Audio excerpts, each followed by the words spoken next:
کو اپنے اشاروں پہ چلاؤ. تم اگر اسے دائیں لے جانا چاہو گے تو یہ دائیں جائے گا, بائیں لے جانا چاہو گے تو بائیں جائے گا. یعنی پروردگار عالم نے یہ اختیار اس انسان کو دیا.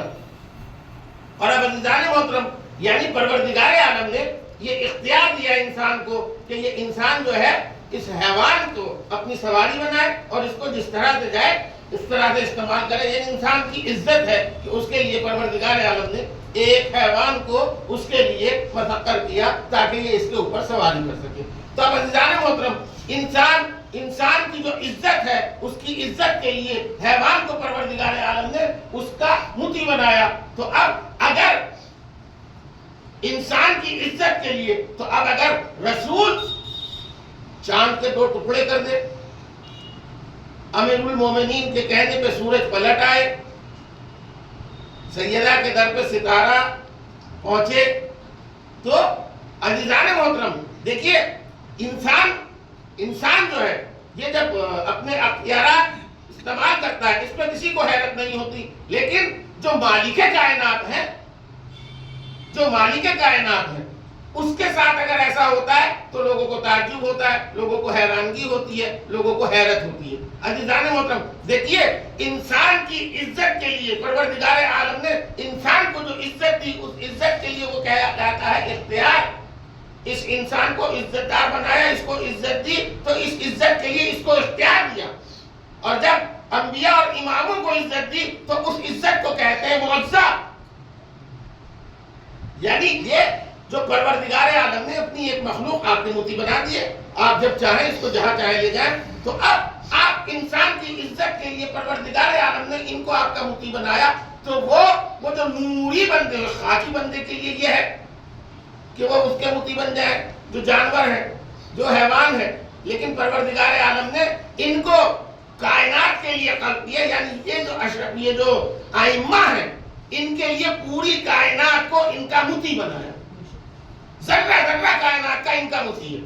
تو اب عزیزان محترم یہ آپ کی خدمت میں عرض کروں کہ مسئلہ کیا ہے. دیکھیے انسان کے ایڑی کے پیر کے اشارے پر جانور اگر چل جائے تو کسی کو اعتراض نہیں ہے, اور اگر امیر المومنین علی ابن ابی طالب پیر سے کسی کو جلا دے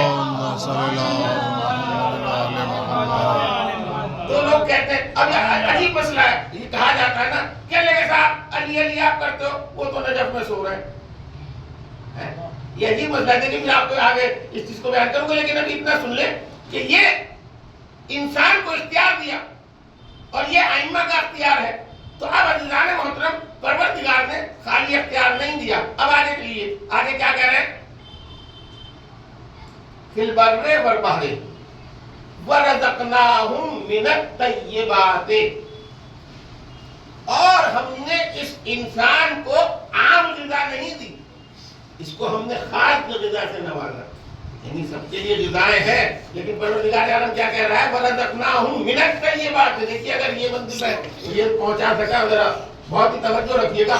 وَرَزَقْنَاهُمْ مِنَ الطَّيِّبَاتِ, عام غذا نہیں دی بلکہ اس انسان کو ہم نے طیب غذا دی, پاک و پاکیزہ غذا اس انسان کو دی.